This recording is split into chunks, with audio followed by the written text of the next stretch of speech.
Well, good evening, everyone. We're going to be light this evening. Everybody's out of town, and the ones that aren't hunkered down somewhere out of town, they're not feeling well. If you would, turn in your Bibles to Numbers chapter 16. If you do not have a Bible and you would like one brought to you, you can raise your hand, and Connor's ready to go with dishing out a Bible. So Numbers 16, still making our way through the Old Testament. Number 16 is a really hard chapter. We have 50 verses, and probably most of those 50 verses really brings in quite a bit of heartache. For chapter 16, we don't know how long after their defeat and their failure at Kadesh Barnea this chapter takes place. So we remember chapters 13 and 14, as the Israelites are moving from Mount Sinai to the Promised Land. They stop in the region of Kadesh Barnea, the wilderness that's to the south of the Promised Land, south of Bethel and Beersheba. And they send 12 spies into the land. 12 spies cover several hundred miles in the breadth of all of the land. And all of the spies had some information that was in common, that it indeed was a great land. They identified that there were enemies in the land, but the land was very fruitful. 10 of the spies did not want to go. The word even says of their account that it was a bad account of what they had discovered in the Promised Land. But 2 of the spies, Joshua and Caleb, they were really trying to encourage the people to go. They really wanted to go in and take the land. The people decided not to go into the land. They decided to try and heap up leaders for themselves to take them back into Egypt. So a word had come from the Lord through Moses and Aaron that they will not go into the land, but instead they were going to spend the next 38 years wandering through the desert. 2 out of, I think it was 603,550 of the counting. 2 of those men that were a part of the counting were going to be the only 2 allowed in after the 38 years. So the next 38 years, kind of what we're getting into now, especially in chapter 16, is the beginning of the perishing of those 603,000 or 605,000, whatever it was. And then we had a weird chapter in chapter 15.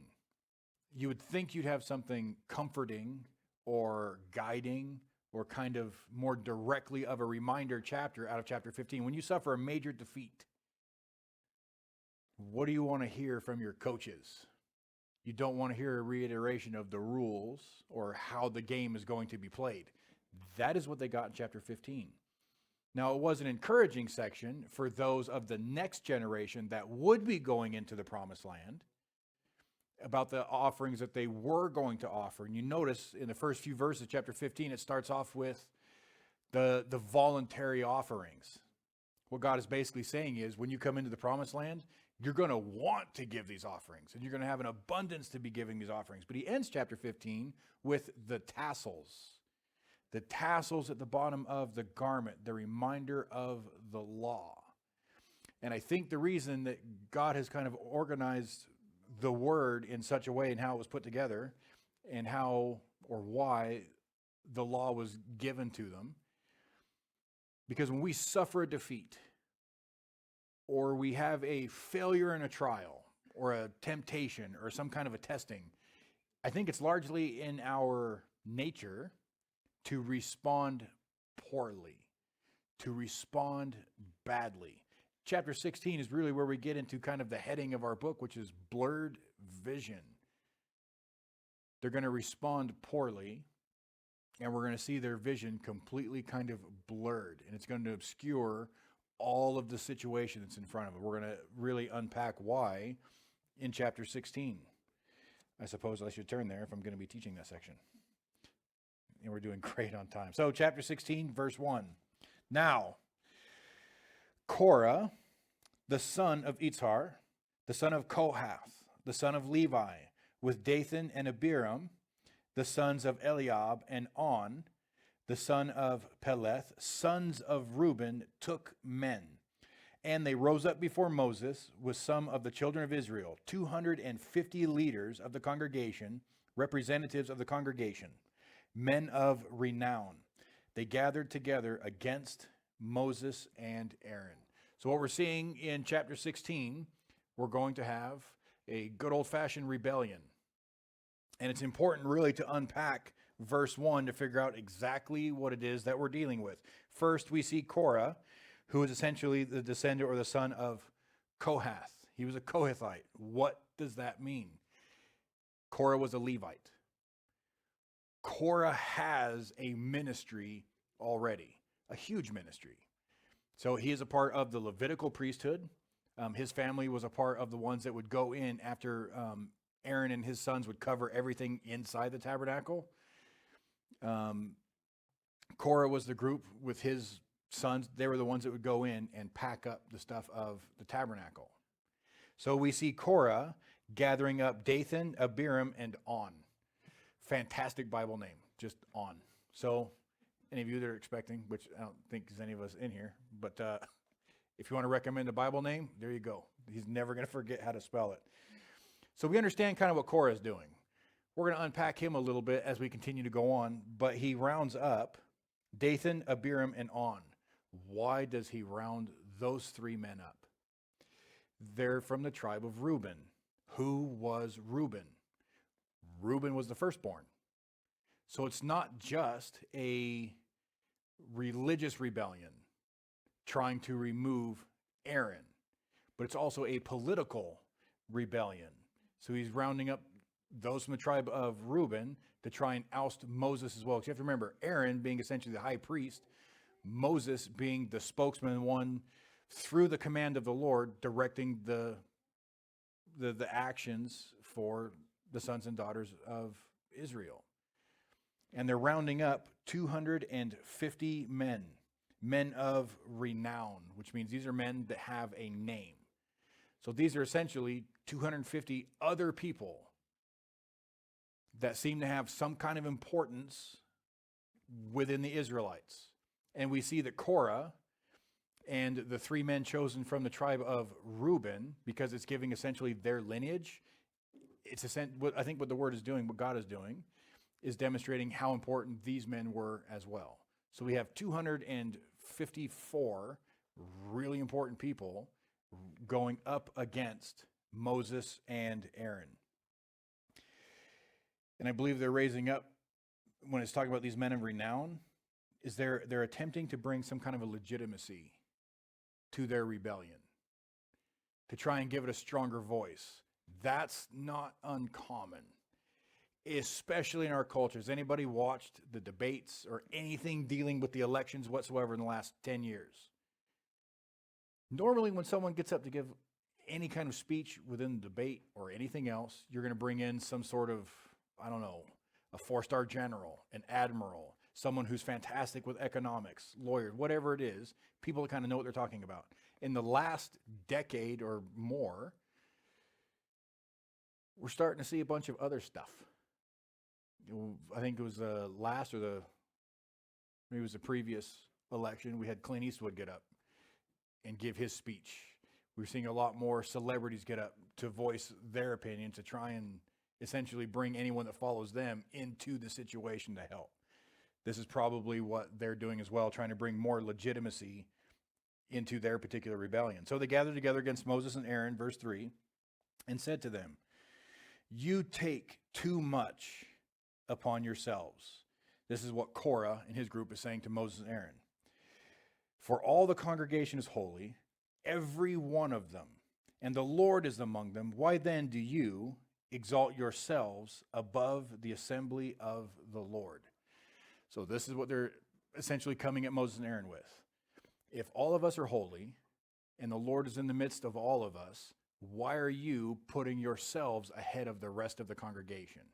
You kind of notice what they're doing. We're going to unpack it, especially with Korah, a little bit later on. But we see them essentially using some truth to back their wicked desire. And we're seeing with essentially all complaining, especially in chapter 16, that there is a stated reason and that there is a hidden reason. Typically, when people are attacking, especially church leadership, they have the reason they're going to say out loud and the reason they're not just going to share with everybody else. They're saying, you know what? We're all holy. We are all, like God is in the midst of all of us, so what makes you two so special? They're accusing Moses and Aaron of establishing themselves as essentially the spokesman for the Lord, Moses being the mediator, which we'll still see here, and Aaron being the high priest. You notice they're kind of blending some kind of truth in with that one. Were all of the people of Israel a holy people? Yes. Now, they didn't act holy all the time, but you have to remember the root of that word, kadosh, the holy in Hebrew. They're all chosen for God's purpose. And that's to go into the promised land. And we know, as we've been discussing, some of the other things are coming from the lineage of the Israelites. But he's kind of sidestepping the point a little bit. Moses and Aaron were also holy or sanctified or set apart for another reason. And they were set apart by the Lord. It wasn't something that they had essentially taken onto themselves. But that's what they're being accused of. So when Moses heard it, he fell on his face. This is kind of that same prostrate prayer kind of position that we're used to Moses saying. I don't know if it's a good joke or a bad joke, but everyone likes to say, when you get to heaven, you'll be able to tell which one is Moses, because he's going to be the one in heaven with the flattest nose because of how much time he spends on his face. I don't think that's very nice. And I'm pretty sure whoever told that joke initially is going to get a talking to from Moses. But he goes right into the prostrate place. Again, we see the humility of Moses, the most humble man on all the face of the earth. He said so himself a few chapters ago. He knows what's happening. When they're rising up against the priesthood, saying, well, if everybody's holy, we should also be priests. This is God's thing. They're attacking God's establishment, and Moses is aware of that one. So he says to Korah in verse 5, so to Korah and all his company, saying, tomorrow morning the Lord will show who is his and who is holy. So it's not that the rest of the people weren't his. The people were holy. But especially the designations for the priesthood, the functions in the office of the priesthood, is something that God had carved out specifically for himself for a reason. And he will cause him to come near to him. That one whom he chooses, he will cause to come near to him. Do this. Take censers, the censers that the priests have, Korah and all your company. Put fire in them and put incense in them before the Lord tomorrow. And it shall be that the man whom the Lord chooses is the Holy One. You take too much upon yourselves, you sons of Levi. This should have struck a chord with them a little bit. Was it Leviticus 7 or Leviticus 9 when two of the sons of Aaron offered a false fire or offered a profane fire? They were doing something, because the Bible doesn't really say what the profane fire was, but they were doing something that was not authorized of the Lord. And on the opening day ceremony, when the sacrifices were taking place, two sons of Aaron were struck down that day. So when Moses tells them, like, you know what, go get some censers. Go stick some incense in that censer and let's just see what happens. That should have gotten the wheels turning in their head a bit. It's like, you know what? We've seen this movie before. And those two guys who were very specifically called out to be the Lord's, two of them were struck down. Verse 9, Moses starts to unpack what it is that Korah is essentially hiding from everybody else. Is it a small thing to you that the God of Israel has separated you from the congregation of Israel to bring you near to himself, to do the work of the tabernacle of the Lord, and to stand before the congregation to serve them? Again, you remember Korah, the Kohathites, they were the ones that would go in and take out the covered articles from the tabernacle. It was a huge deal, and it was a huge honor. They weren't even allowed to peek into the tabernacle while Aaron and his sons were covering up the articles within the tabernacle. They had to completely wait for all of that to be done so that they could go in, break down, and transport the articles of the tabernacle. He's saying, is that a small thing to you? We're starting to see a little bit of envy. This is something that is huge in the ministry. Most of the time we have problems in the ministry, problems in the church. People are trying to take something that has not been given to them. We get jealous of somebody else's particular ministry. They get more FaceTime, or they get to stand up in front of everybody and say something, or whatever it is. Well, I'm just kind of back here doing whatever ministry God has for us, and it can become an issue. This is what we see out of Korah. He looks at the ministry that he has, because he is a Levite. He's a Levite. He still has a huge process within the service of the tabernacle and the service of the people, and they are viewing their ministry as a small thing or an insignificant thing. He continues in verse 10, that he has brought you near to himself, you and all your brethren, the sons of Levi, with you. Are you seeking the priesthood also? He wanted the same privileges as Aaron, and he was no longer satisfied with serving the priests. Now he wanted to be one of the priests. He was trying to carve something out for himself that was not his. He's forgotten he's at least forgotten one important principle, that it's not about status. It's not about status. It's about faithfulness. And we see them essentially stepping out of their little bubble of what should have been faithfulness and trying to be a part of more of the status situation. Therefore, you and all your company are gathered together against the Lord. And what is Aaron that you complain against him? This is one we've already kind of hit, I don't know how many times, with a stick. Complaining is bad. Grumbling in Christians is bad. And what we often forget is when we complaining about our circumstance, complaining about our situation, complaining about some of the people that the Lord has just kind of put in our lives, we're complaining against the Lord. When the Israelites are gathering together against Moses and Aaron, really what they're gathering together is they're complaining against God, and they're complaining against his divine order. God has created an order. We're going to cover this one a little more Sunday morning. But this is just something we're used to. In any civilization, there is an order. There is subordinates and there is authority. And they're rebelling, not just essentially their complaints against Moses and Aaron are complaints against God, but also complaining against the order that he has established for the people. Here's something interesting about the word complain. So in the Hebrew, the word complain is loon. So it's already a fun little word. But it doesn't just mean murmur. I think anybody that's reading the King James Version, maybe even the ESV, the word is murmur. I don't remember, because Megan does all the homeschooling, but the word murmur is a particular kind of word that's more of like just the sound that it makes. So people are getting together complaining, just sounds like murmur, murmur, murmur, murmur. So that's just neat already. Murmur is a fun word. Loon is a fun word. But if you get your Strongs and you try and run down the word murmur or complain, it doesn't just mean to sit there and murmur and complain against something. It also means to stop, halt, or to lodge somewhere. That's it's weird that those two words can be used in that type of situation, but I think it really does drive home the point as to what complaining does. Complaining stops you. Complaining here for the Israelites stopped them here in a few verses, quite literally dead in their tracks. And for the Christian, it's the same thing. For the church, it's the same thing. We're in this place of complaining. It's going to stop us.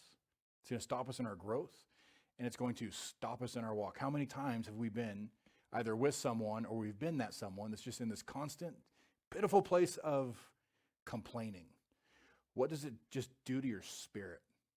It just slows you down, just makes you feel bad about yourself. Even when you're not being complained against, it just does something weird to you. It just kind of turns almost like your whole being into concrete, and it just stops you. So, verse 12. And Moses and Aaron sent to call Dathan and Abiram, the sons of Eliab. So as Moses is giving these instructions, like, you know what, you guys grab your censers, and you show up, and let's see what happens. 2 of the 3 previously mentioned sons of Reuben, of the lineage of Reuben, the tribe of Reuben, they decided not to go to whatever this other prompting was. They stayed in their tents. Besides verse 1, we no longer see On, the dude, we no longer see him mentioned. We don't know why. But maybe at some point he realized, you know what, I don't think this thing is for me. He's not mentioned elsewhere in the chapter, so we don't really know what happens with On. But the two from the tribe of Reuben, they decide not to go down and deal with the issues with the censors. Their problem is not religious. Their problem is more kind of political or of the leadership status. Their problem is more directly with Moses. He says, well, he calls to Dathan and Abiram, but they said, we will not come up. They're not going to have any part of the show. And this is their response as to why they're not coming up. It is a small thing that you have brought us up out of the land flowing with milk and honey. What land is he talking about? He's talking about Egypt. That's not the land flowing milk and honey. Now you remember back in Exodus, what kind of situation did we leave Egypt in? Not a good one.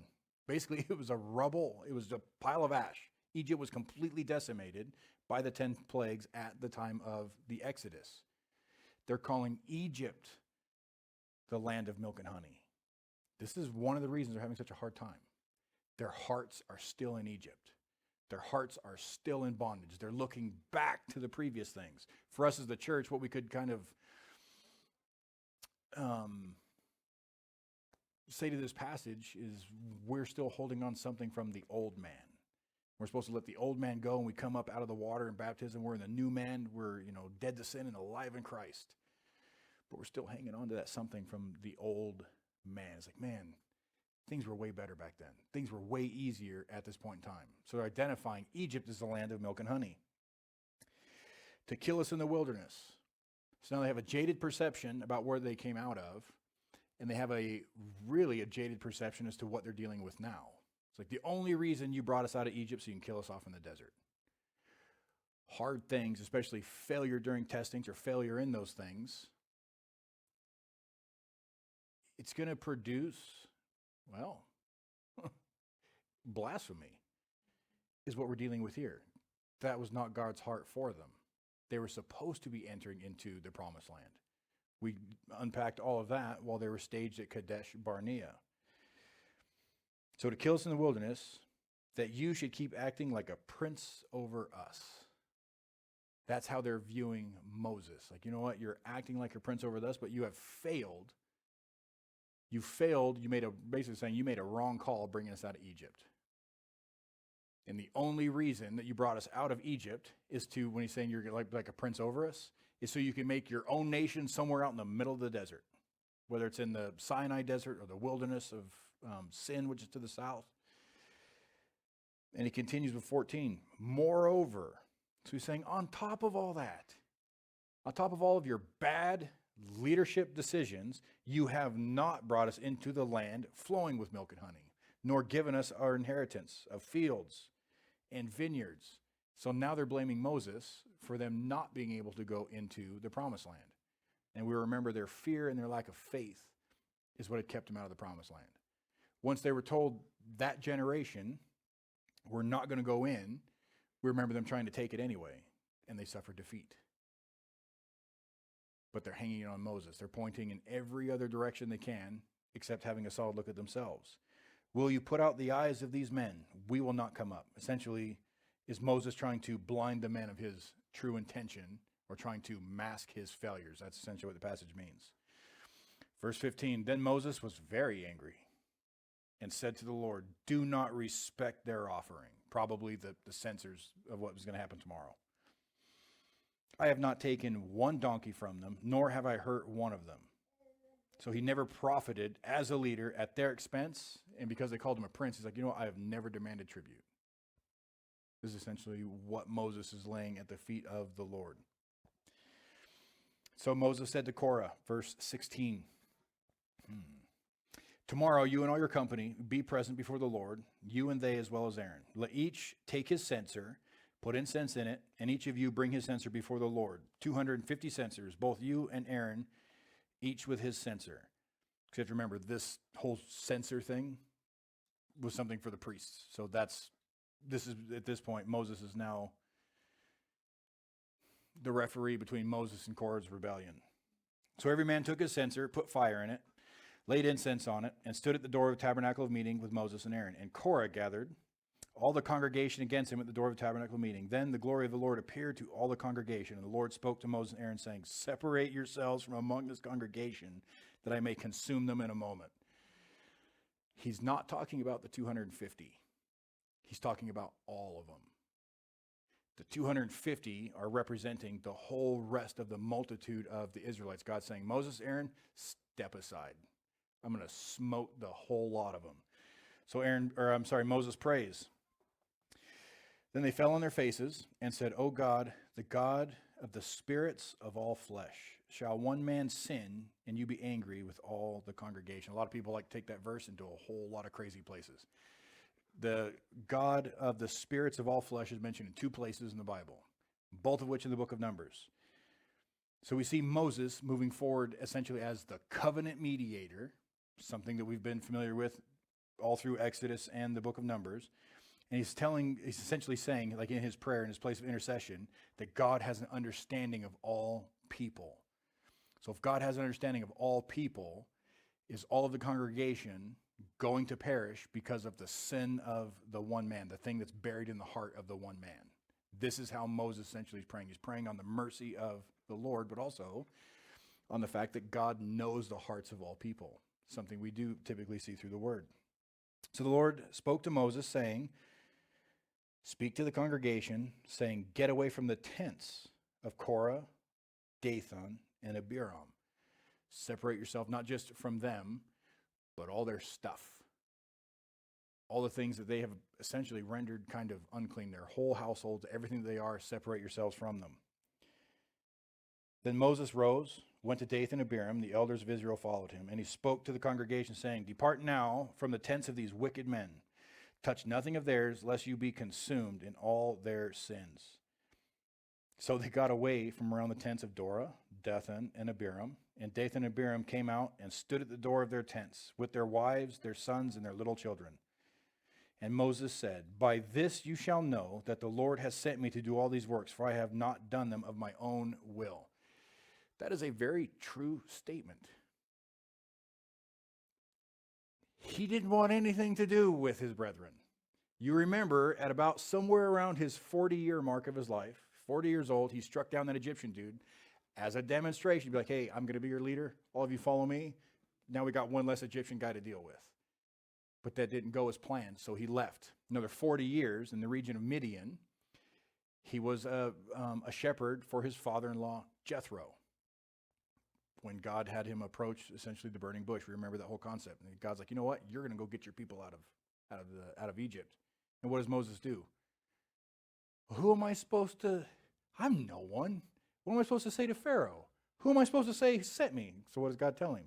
You tell him that I am sent you. So he's like, I don't think I want to go. I can't talk right. I have a lisp. So God says, you know, if you're having an issue, I'm going to send Aaron with you. So Aaron didn't even have a part of this whole thing. He's like, I'm going to send Aaron with you. Look, he's coming in the wilderness. Yoke him up, and he'll help you. So it comes right down to the fact of the matter when Moses says, God, I just don't want to go, send somebody else. Moses did not want this. This isn't something that Moses chose. So, verse 29, if these men die naturally, like all men, or if they are visited by the common fate of all men, then the Lord has not sent me. But if the Lord creates a new thing, a demonstration without a shadow of a doubt, something new that they haven't seen yet, which is kind of impressive because they've seen a lot in the Exodus and everything else they've gone through. And the earth opens its mouth and swallows them up with all that belongs to them, and they go down alive into the pit. Then you will understand that these men have rejected the Lord. So it's not just rejecting the leadership the Lord has appointed, but they are rejecting God. Now it came to pass, as he finished speaking all these words, that the ground split apart under them, and the earth opened its mouth, swallowed them up with their households, meaning everybody with them and everything that they owned. Demonstration kind of like what we see at the defeat of Ai in the book of Joshua. The family is also guilty in some way of this kind of co-conspiracy, but it also demonstrates that they are guilty of rebellion. This is demonstration from the Lord to all of the congregation of Israel that these men are guilty of rebellion. So they and those with them went down alive into the pit. The earth closed over them, and they perished from among the assembly. Then all Israel who were around them fled at their cry, and they said, lest the earth swallow us up also. So now the 250 that had joined Korah are realizing this was a bad idea. This was a bad idea, and they're trying to flee from the situation. And a fire came out from the Lord and consumed the 250 men who were offering incense. They had that false fire. Fire came down from heaven and consumed the 250. We do not have time to get into it, but those of you that are students, and you want to run down the concept of fire from heaven, and you tether that to the concept that how many miracles did Jesus do in his 3.5-year ministry? Calling down fire from heaven was not one of them. But the Pharisees were always pressing, always pushing for Jesus to show them a sign from heaven, something like this that Moses was a part of, or like the prophets were a part of, or in Revelation chapter 13 with the beast that comes out of the earth. He does this miracle. He is granted this miracle, and people believe in the beast and the dragon. So if you want to run that down, or if you want to ask about it afterwards, we can dive into it more. So then the Lord spoke to Moses, tell Eleazar, the son of Aaron, the priest, so this is one of the members of the priesthood, to pick up the censers out of the blaze, for they are holy, because they were offered to the Lord, and scatter the fire some distance away. The censers of these men who sinned against their own souls, let them be made into hammered plates as a covering for the altar, because they presented them before the Lord. Therefore they are holy, and they shall be a sign to the children of Israel. So Eleazar the priest took the bronze censers, which those who were burned up had presented, and they were hammered out as a covering on the altar to be a memorial to the children of Israel, that no outsider who is not a descendant of Aaron should come near to offer incense before the Lord, that he might not become like Korah and his companions, just as the Lord had said to him through Moses. That's a bummer of a memorial. 250 censers. Now, I don't know how much a censer weighs. I don't even know what one of these censers would have looked like. But 250 of anything gets heavy. So this is a reminder that anyone outside the family of Aaron only, they're the only ones that are allowed to offer the incense. They're the only ones that are allowed to minister in the tabernacle proper. It's just kind of fascinating. You have to, because we had something of the measurements of the altar, kind of. Oh, we did have the measurements of the altar. The thing is heavy. It's hardcore. Like, we have to buy a pretty fierce barbecuer to cook some of the stuff that we cook. Now, this thing's designed to roast up whole animals. So this is a big altar. So it's heavy enough. Now you have to nail on 250 hammered up censers to this thing as a reminder. How is that a reminder? One, it's going to change how that thing looked.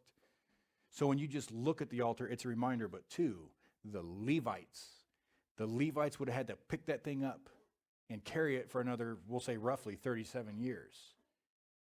Reminded of the rebellion of Korah and the 250 that offered their profane fire. So now it's a memorial set forth before them.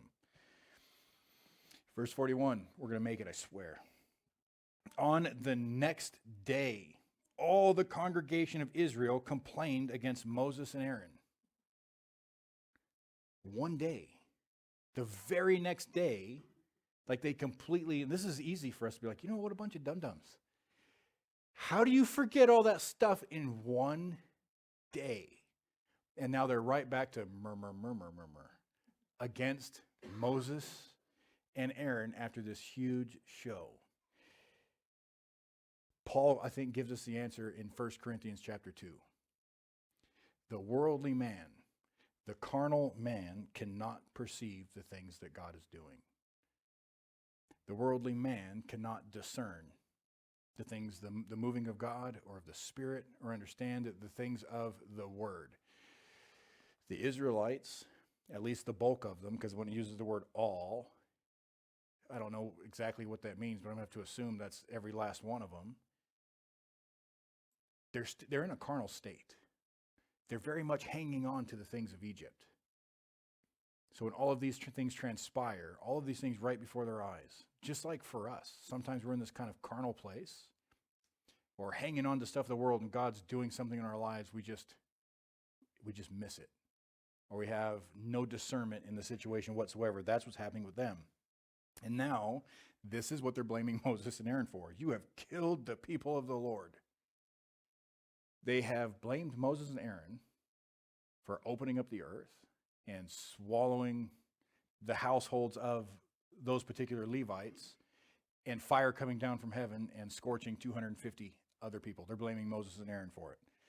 Now it happened when the congregation has gathered against Moses and Aaron that they turned toward the tabernacle of meeting. And suddenly the cloud covered it and the glory of the Lord appeared. This is a hard piece of text to interpret. But it would almost look like in their complaints against Moses and Aaron that something was in their heart or on their mind to transgress somehow against the tabernacle. And we see the glory of the Lord appear, that Shekinah glory, the cloud. Then Moses and Aaron came before the tabernacle of meeting. This is what's awesome. This demonstrates relationship. Believers get in that place like, you know what? God's going to do something in your life. I really hope God just does something with you today. And there's been a lot of believers like, you know what? Don't pray that over me. Because God's into some weird stuff.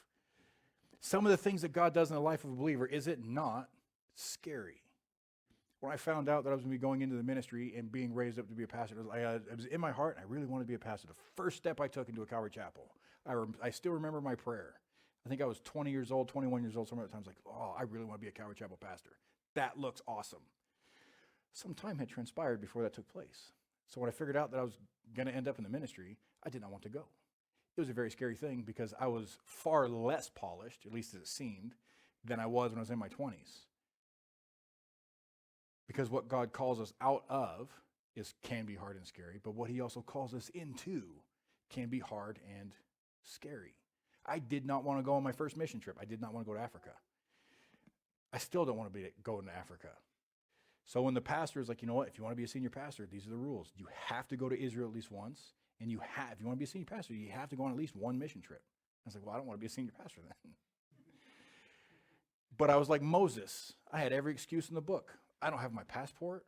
I was working 2 other jobs to stay afloat. One job paid me $12 an hour. The other one, I think it was like $8. It was not good. I was like, I don't have the money to go. And he stopped me dead in my tracks. Like, you know what? Wage, just say yes. Just say, yes, Lord, I will go, and God will take care of the rest. I didn't want to say that because I know what God is capable of, but he wouldn't leave me alone until I said yes. So I was like, okay. Yes, I will go. 2 days later, someone paid for my plane ticket to Africa, my room and board in Africa, and all I had to do was get my booster shots, or not my booster shots, my vaccinations, for whatever it is, and get your meds for like malaria and all that fun stuff. And I was like, I can't afford to go pay for all those meds. Apparently the VA will shoot you up for free. So everything was handled, and sure enough, a couple months later, I was in the middle of Liberia, Africa, bouncing around the jungles. God does scary stuff. Now I don't even remember my point. Oh, the relationship piece. When Moses and Aaron see this cloud coming, and there's all this grumbling, it could be this place of fear. We get this place of, I'm just afraid of God. Not like the good reverent fear, but like the fear that he's going to do something mean to you. It's all about relationship. Moses and Aaron had a pretty good relationship with God. So when they see this cloud coming down, you notice they're moving towards the cloud, towards his glory, before they're even called. So just kind of a neat little side thing that took way too long to describe. The Lord spoke to Moses, get away from among this congregation that I may consume them in a moment.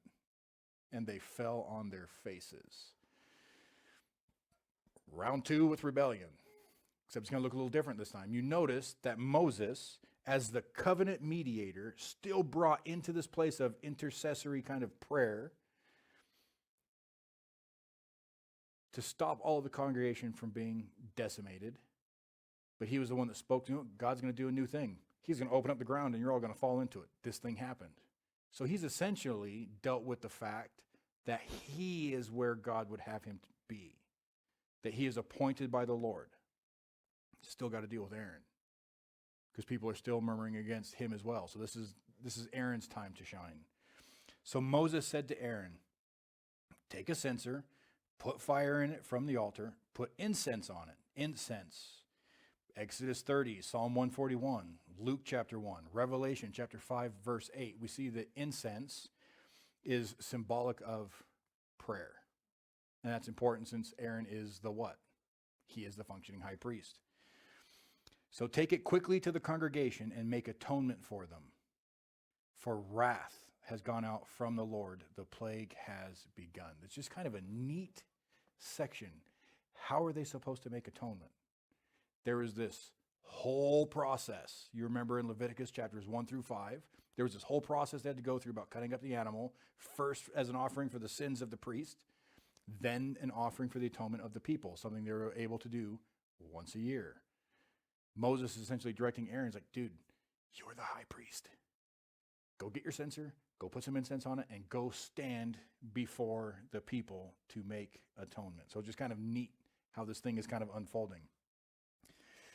Then Aaron took it as Moses commanded, ran into the midst of the assembly, and already the plague had begun among the people. Doesn't say what kind of plague it was or how it afflicted them, that it was just a plague. So he put the incense and made atonement for the people, and he stood between the dead and the living.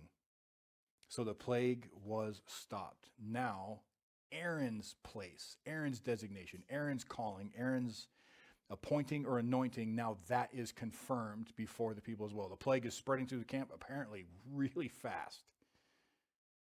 And he goes and stands between those who have died. So the plague is approaching. So he stands between those who have died and those who are still alive, unaffected by the plague. He stands in that place and stops the plague. So now the congregation of Israel is to see that Aaron's place is confirmed. Now those who died in the plague were 14,700. Besides those who died in the Korah incident. So Aaron returned to Moses at the door of the tabernacle of meeting, for the plague had stopped. It really should show us, and we still do it as Christians, which is kind of uncanny, regardless of how many times we teach it. Complaining is bad. Complaining is so infectious. And we've introduced kind of this new concept of complaining, that it stops you.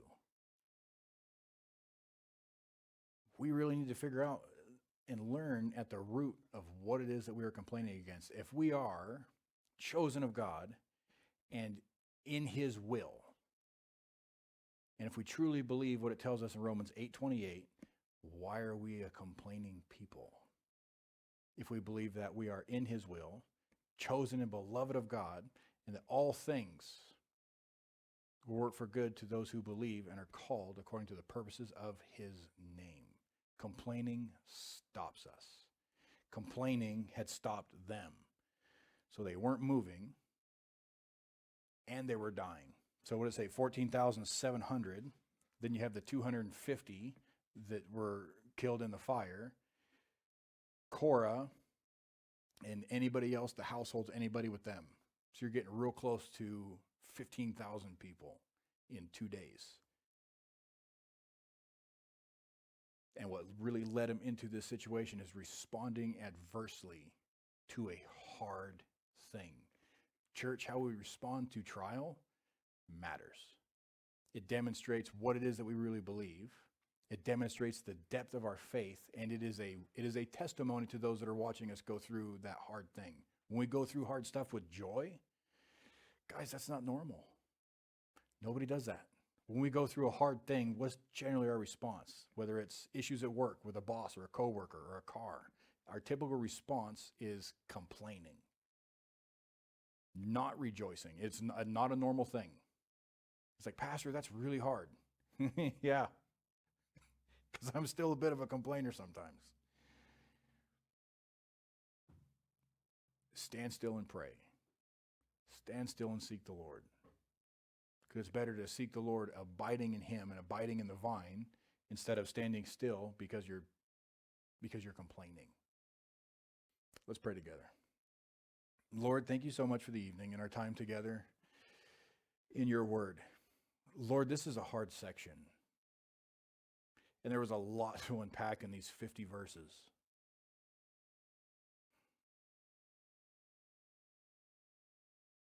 But I think especially for myself, Lord, that when I am aware that your Spirit is moving, Lord, that you're doing something, that the church would be excited about it, that we would be ready to respond and have our hands put to whatever work that you have for us instead of moving away in fear. Because of how your word tells us about you, the plans that you have for us, your heart towards us. Lord, truly, if we have you, what do we have to complain about? So, Lord, as this seems to be another challenge text for us this evening, we pray, God, by your Spirit and the reminders through your word, that we would respond to that challenge appropriately and ready for that growth. We love you, Lord, and we praise you, and we pray in your holy name. Amen.